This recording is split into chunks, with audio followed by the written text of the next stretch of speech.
মানুষ তার ঘরের লোক আমি না তবুও মানছি, তবুও সে আমার নামে নিন্দা করে কি পায় বিশ্বাস করো জানি না। আগের যে ব্লগটা আমি পোস্ট করেছি সেই ভিডিওটা কোথার থেকে সার্চ করে আমাকে দেখে আমি তবুও জানি না। সিরিয়াসলি বলছি, আমার সব কিছুই দেখে, শুধু ব্লগ ভিডিও বলে না, আমি যে কটা রিলসও পোস্ট করি সবই দেখে। দেখার পরে সেইটা নিয়ে হয়তো কাউকে দেখাই, একে তাকে দেখাই, দেখানোর পরে সেইটা নিয়ে শুরু হয়ে যায় আলোচনা। হ্যাঁ বস, আমাকে নিয়েও আলোচনা হয়, জাস্ট ভাবতে পারছো। সবই বলছি, দাঁড়াও ইন্ট্রোটা আগে তোমাদের দিয়ে দিই। গুড মর্নিং সবাইকে, রাখি আয়ুষ ব্লগে সবাইকে অনেক অনেক স্বাগত। সবাই কেমন আছো? আশা করি সবাই ভালো আছো। আমিও এই চলছি, যেটা তোমরা আগে তো ব্লগে বললাম। তো দেখো, সকাল সকাল উঠে আমার মানে এদিকে বিছনা টিছনা গুছানো, আর আমি ফ্রেশ হওয়ার আগে আমি এগুলো করিনি। আর হ্যাঁ, আর একটা কথা, আজকের হচ্ছে সানডে মানে রবিবার, ছেলে স্কুল নেই, তো একটু দেরি করে উঠেছি, 7:30 হবে, তখন ঘুম থেকে উঠেছি। আর হ্যাঁ, মেন টপিক আসি, যেটা তোমাদের বলছিলাম। দেখো, আমি একটা জিনিস বুঝতে পারি না, একটা মানুষ ভালো কিছু করলে তখন সেটা নিয়ে কোনো কথা ওঠে না। হ্যাঁ, একদমই ওঠেই না। মানে ভালো বলতে যে জিনিসটা সবার ভালো লাগছে, বাট সেই পার্সেন্টগুলোর ভালো লাগবে না। হ্যাঁ, কেন আমি ভালো করছি তাতে তো একটু জ্বলবে, ফাটবে, কিন্তু একটু যদি 2-4টে যদি একটা এদিক ওদিক কথা বলে দিই না, তখন মাথার চুল থেকে পায়ের নখ পর্যন্ত ওদের ফোসকা পড়ে যায়। হ্যাঁ গো, ফোসকা পড়ে। না তাদের খাই, না তাদের পড়ি, না তাদের দিকে উকি মারি, না তাদের উকি মারা তো দূরের কথা, মানে ছামাও ডিঙাই না আমি। জাস্ট সিরিয়াসলি বিশ্বাস করো, দেখো আমি আমার লাইফটা যেভাবে লিড করি সেইভাবে তোমাদের সাথে শেয়ার করতে আমি ভালোবাসি। আর যখন আমার সাথে যখন যা হয় বা যখন যা আমার মনে হয় সেইটাই তোমাদের সাথে তুলে ধরি, দেন আমি শেয়ার করি। দেখো, আমার যখন কোনো কিছু তো প্রবলেম নেই শেয়ার করতে, তাদের কি এত মাথা ভেঙে বাজ কেন পড়ে? ওয়াই, কেন? আমি সিরিয়াসলি জাস্ট ভাবতে পারছি না। আমার বাড়ি, আমার ফোন, আমার মানে নেট, আমার ক্যামেরা, আমার স্ট্যান্ড, আমার ঘরবাড়ি কাজ করছি, সেটা আমি বুঝবো আমি কিভাবে ব্লগ করব না, দেন কিভাবে কথা বলবো কি বলবো না। তুমি আমাদের সাথে খারাপ ব্যবহার করছো, তো তোমাদের নামে আমি ভালো কথা বলবো, এরকম একটা ব্যাপার ওরা জানতে চাইছে। সো তুমি কেন ভাই, কেন? তোরা কে আমার? হ্যাঁ, ভাবছো তো এগুলো কাদের নামে বলছি? আছে এরকম মানুষ আছে আমার জীবনে, যে কি বলবো, তাদেরকে একটু উকি মেরেও আমি দেখি না। আর একটা জিনিস বিশ্বাস করবে না, মানে আমার কপি করে।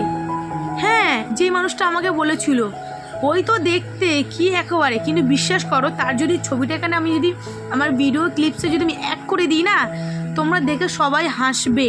দেখো, কারোর রূপ নিয়ে কোনো কাউকে জাজমেন্ট করাটা উচিত নয়, কারণ এটা ভগবানের দান। কিন্তু আমি এটুকুনি বুঝতে পারি না, ওদের এত করে মাথা ভেঙে বাজ পড়ে। যে মানুষটা একটা সময় আমাকে 2-4টে কথা, এমন কথা বলেছিল জুতো আর কথার সমান, তারপরেও আমি চুপচাপ শুনে নিয়েছিলাম সেই টাইমটা, কারণ টাইমটা আমার শুনেছিলাম। আর একটা মানুষ কত শুনবে, কত? তোমরাই বলো। তো সে এখন আমার কপি করে। ঠিক আছে বাবা, ভালো, তুই আমার থেকে বয়সে ছোটো, কপি করতেই পারিস, মানুষকে তো দেখেই শেখে, তাই না বলো? এই যে টিভিতে কোনো গান আসলে সো আমরা ওটাকে দেখি, নাচগুলো দেখেই তো আমরা রিলস শ্যুট করি, তো এটা নিয়ে কোনো কথা হবে না। যাই হোক, আমি বলতে বাধ্য হলাম। তারপরও আমাকে সার্চ করে দেখে, বিশ্বাস করবে না, সেই মানুষগুলোকে আমি 3-4 জায়গাতে ব্লক করেছি, সিরিয়াসলি ব্লক করেছি, কারণ আমার ভালো লাগে না। আমার রিলস দেখবে, আমার ব্লগ দেখবে, দেখে নিয়ে গুজুর ফুসুর করতে লেগে যাবে। কেন ভাই, কেন? আমি তো বুঝতে পারি না। কই, আমি কি তোকে সার্চ করে দেখি না? আমি তোর নামে কি কাউকে কিছু বলি? আমার প্রয়োজনই পড়ে না। একটা কথা জানো তো, যে কিছু করে না তার ভালো দেখলে মানুষ জ্বলে, ঠিক হাতে নাতে প্রমাণটা ঠিক সেইটাই। আমার ফ্যামিলির সাথে আমার কি হয়েছে না হয়েছে, আমার প্রিয় মানুষের সাথে, সেটা আমার মনে দুঃখ হচ্ছে, আমি পোস্ট করেছি। তা বলে ভাই তুই ব্লগটা দেখে তুই বুঝবি না ব্যাপারটা কী? কই, এতদিন তো ঘরের মানুষটা বলেনি, এখন কেন হট করে এই ভিডিও ক্লিপসের মধ্যে এই ভয়েসগুলো অ্যাড করে দিল? নিশ্চয়ই কোনো রিজন তো আছে। তা না করে তুই একে তাকে দেখাবি ব্লগটা, তারপর দেন ওইটা নিয়ে কথা আলোচনা করবি। কি পাস ভাই? ঘরে অশান্তি বাঁধতে চাস? যদি অশান্তি বাঁধানোর হয় না, তো ফেস টু ফেস সামনে এসো বল। দেখ, আমি কিন্তু ব্লগে এত কিছু কথা শেয়ার করছি, তোর যদি ক্ষমতা থাকে তো আমাকে সামনে বলবি, নয়তো কমেন্টে ঢুকে আমাকে রিপ্লাই করবি, যদি বুকে দম থাকে। তো বুকে দম নেই যখন, তাহলে ওখান করে লাগিয়ে আমার ব্লগগুলো সবাইকে দেখিয়ে কী লাভ? হ্যাঁ, একদিকে ভালো দেখাচ্ছিস, ভালো, আমার ভিউজ বাড়ছে। তোরা যত আমার প্রতি হিংসা করবি, যত হিংস্র হয়ে যাবি, তত আমার ভালো। পারলে আমি তো বলছি আমাকে কমেন্ট কর, তোরা কমেন্টস কর আমাকে কমেন্ট সেকশনে ঢুকে গালাগাল করে চলে যা, আই ডোন্ট কেয়ার, বাট আমাকে নিয়ে এরকম সমালোচনা করিস না, আমার একদম ভালো লাগে না।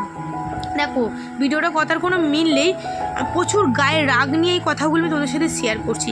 জানো তো তোমরা যে আশা করি তোমরা যে ভিডিওগুলো আমার দেখবে হয়তো তোমরা বুঝতে পারবে না কার নামে বলছি, আর বলার প্রয়োজনও বোধ করছি না তার নামটা, কারণ সেই মানুষটাকে আমি ঘৃণা করি, সিরিয়াসলি ঘৃণা করি, কারণ তার চোখ মুখ যা বেকায় আর যে অ্যাটিটিউড, মানে মনে হয় যেন ওর বাবা মুকেশ আম্বানি আর মা কি বলে, ওর মুকেশ আম্বানি ওয়াইফের নাম বলো না, কি নীতা আম্বানি, এরকম সামথিং কিছু একটা হবে, ওরকম একটা চাল দেখায়। কী আর বলবো, ঘরের খেয়ে আর বাইরের মোষ তাড়ায়। হ্যাঁ আমি মোষ ওদের কাছে, ঘরের খেয়ে ঘরেরই থাক না ভাই, কেন বাইরে মোষ তাড়াচ্ছিস?